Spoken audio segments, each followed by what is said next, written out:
বহুতবার গেছি গো বাবা, গত মাসে তায়েফ থেকে আমি আসছি। আমি কেন বারবার তায়েফে যাই জানো নি?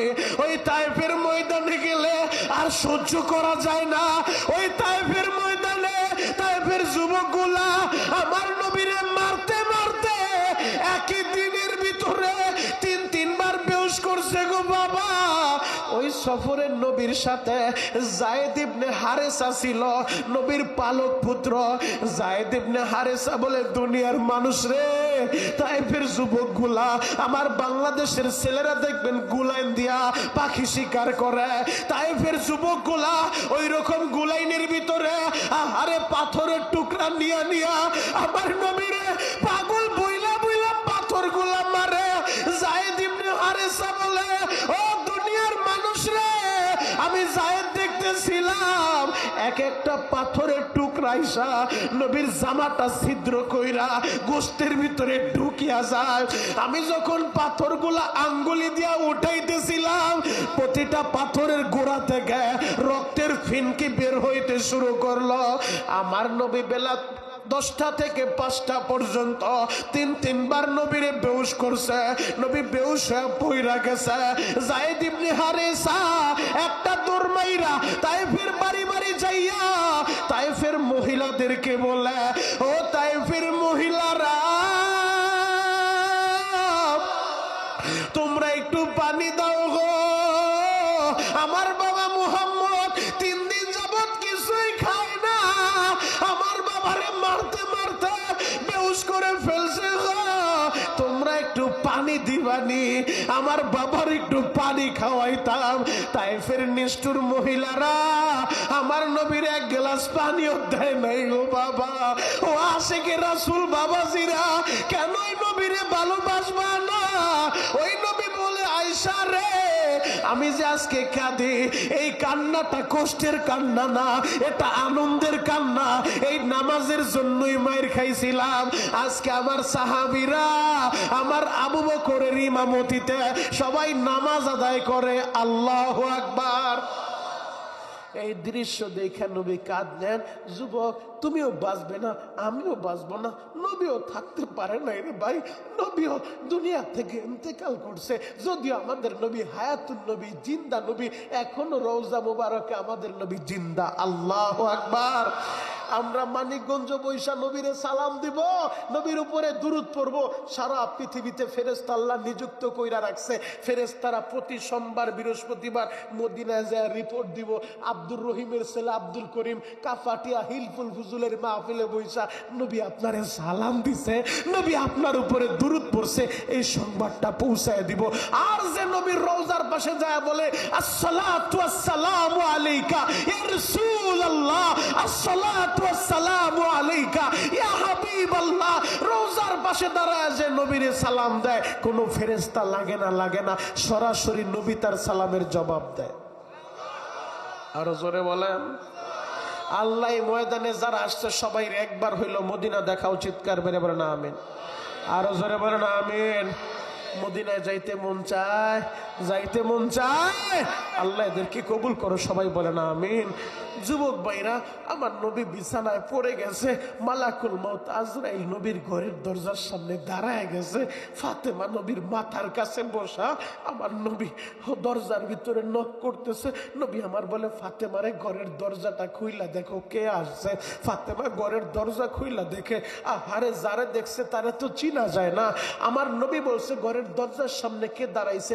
মালাকুল মউত রে তো দেখার কথা না, কিন্তু আমার নবীর শান, আমার নবীর ইজ্জত রক্ষার জন্য আল্লাহ বলে, মালাকুল মউত রে, মানুষের সুরত ধর। মানুষের সুরত দুইরা দাঁড়ায় গেছে, বলে ঘরে ঢোকার পারমিশন চাই। ফাতেমা ধরে আসছে, বাবা গো, ঘরের দরজার সামনে যে দাঁড়াইছে তারে তো চিনি না গো বাবা, কখনো মক্কা মদিনার লোকও মনে হয় না।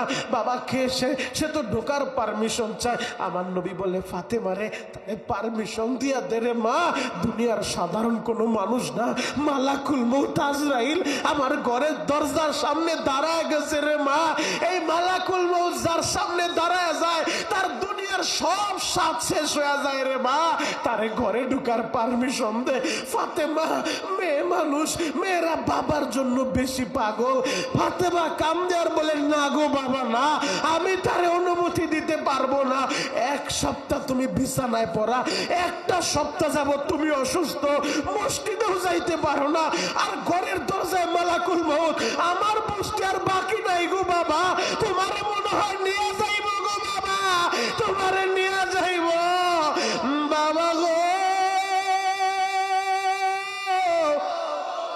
আমি তারে অনুমতি দিব না। আমার নবী বললেন ফাতেমা রে, আল্লাহ তারে এমন পাওয়ার দিয়েছে রে ফাতেমা, কারো ঘরে ঢোকার পারমিশন লাগে না। যত বড় সিকিউরিটি থাক তার পারমিশন লাগে না। এইটা তোর বাবার সম্মান রে মা, তোর বাবার সম্মানে পারমিশন চাইছে, দে মা তারে পারমিশন দিয়া দে। তুই পারমিশন না দিলেও সে আমার কাছে চলে আসবে।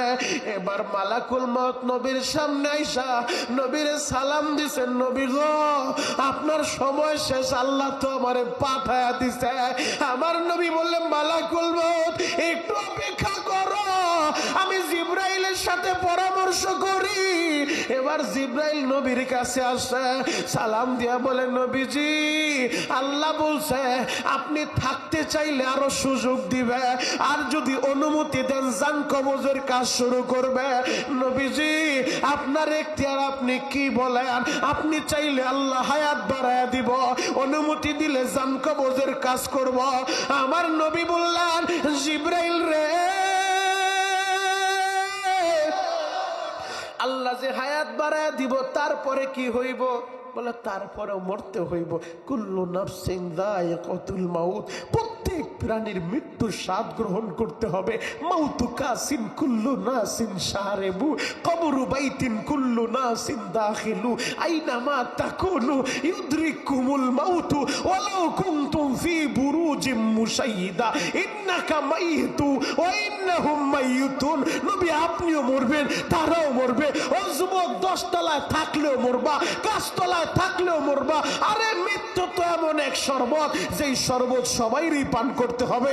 কবর তো এমন এক ঘর, যেই ঘরে সবাইরই শুইতে হবে। কথা বলেন ঠিক কিনা? নবী আপনি কি বলেন?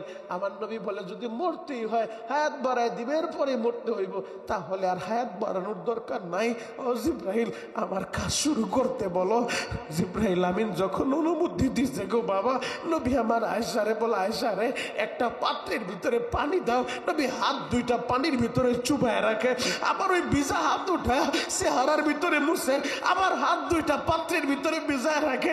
আমার নবী বলে আয়েশা রে, মৃত্যুর যন্ত্রণা যে এত কঠিন রে আয়েশা, সাকরাতুল মাউত যে এত কঠিন রে আয়েশা। ও আয়েশা, মৃত্যুর যন্ত্রণা খুব কঠিন। যুবক রে, যেই নবীর শরীরে মশা মাছি বসা হারাম, ওই নবী বলে মৃত্যুর যন্ত্রণা বড় কঠিন। ও যুবক, আমি তোদের পা ধরে বলে যাই, ওই মরণ তোকেও মরতে হবে, আমাকেও মরতে হবে রে ভাই। মরার আগে কবরের সামান লাগবে। কথা বলেন ঠিক কিনা? আমার নবী বলেন জিব্রাইল রে, মালাকুল মউত কাজ শুরু করার আগে আমি একটু আল্লাহর কাছে জানতে চাই আমার উম্মতের কি হবে আমার পরে। জিব্রাইল আমিন বলেন নবীজি আপনি চিন্তিত হবেন না, আল্লাহ জানায় দিছে আপনি কাঁদবেন না, কাঁদবেন না। আপনার ইন্তেকালের পরে আপনার উম্মতের আমার আল্লাহ দেখা রাখবে। আরো জোরে বলেন। এবার আল্লাহ নবীজি অনুমতি দিয়েছে, তাহলে কাজ শুরু করো। মৃত্যুর আগ মুহূর্ত, জান কবজের কাজ চলতেছে। নবী বলতেছে উম্মতেরা সালাত সালাত সালাত, উম্মতেরা নামাজ আদায় কইরো, সালাত কায়েম কইরো, উম্মতেরা নামাজ আদায় কইরো। আউয়ালু মা ইউহাসাবু বিহিল আবদু ইয়াউমাল কিয়ামাতিস সালাহ। ওই ময়দানে মাহশারে প্রথম নামাজের হিসাবটা হবে। জান কবজের কাজ চলে, এরপরে নবী বলে সালাত সালাত সালাত। ও উম্মত, তুমি কোন জায়গার পীর হইলা, কোন জায়গার বুজুর্গ হইলা? আজকে তুমি বলো আমার নামাজ লাগে না। যে বলে আমার নামাজ লাগে না, এটা নবীর আশেক হইতে পারে না, এটা টাটকা শয়তান। কথা বলেন ঠিক কিনা? নামাজ লাগবে কি লাগবে না? আরো জোরে বলেন লাগবে কি লাগবে না?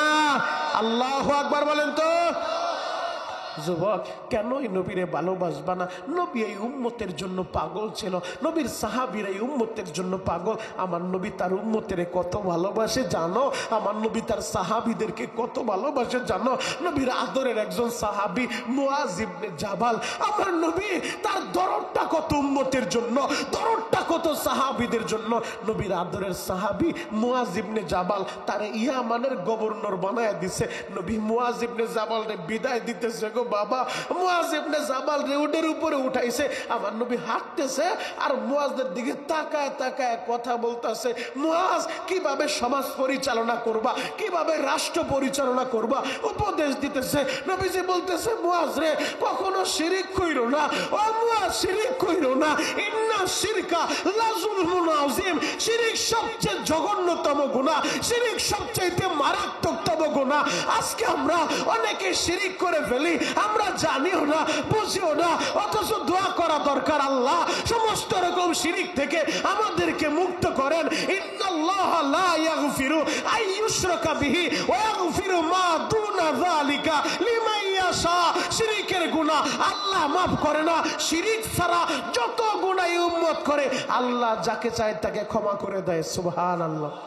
কিন্তু শিরিকের গুনাহ আল্লাহ মাফ করবো না, শিরিকের গুনাহ আল্লাহ ক্ষমা করে না। নবী বলে, মুআজ রে কখনো শিরিক করবো না, যদি তোমারে হত্যাও করা হয়, যদি তোমারে আগুন দিয়া পোড়ায়ও দেয়, এরপরও কিন্তু কারো আল্লাহর সাথে কাউকে শরীক করবা না রে মুআজ। নবী আমার উপদেশ দিতেছে যুবক রে। একটা পর্যায়ে মদিনার বাপ, মদিনার যেটাকে বলা হয় মদিনার এরিয়ার বাইরে চলে আসছে। মদিনার এরিয়ার বাইরে আইসা নবী মুআজ রে বিদায় দিতেছে। মা যেমন সন্তান রে বিদায় দেয়, নবী তার সাহাবীরে বিদায় দেয়। যুবক রে, নবী কতটা ভালোবাসে তার সাহাবীদেরকে, কতটা ভালোবাসে তার উম্মতের।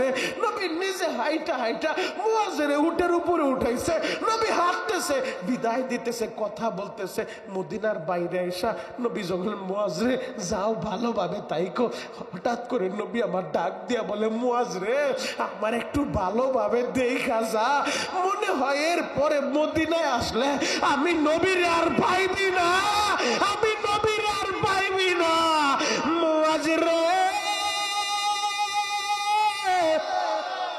আমি নবীরে ভালোভাবে দেখা যা, এরপরে মদিনায় আসলে মনে হয় আমার আর পাইবি না। ও যুবক, এই মানিকগঞ্জের কত ছেলে প্রবাসে থাকে রে ভাই। গত রমজানে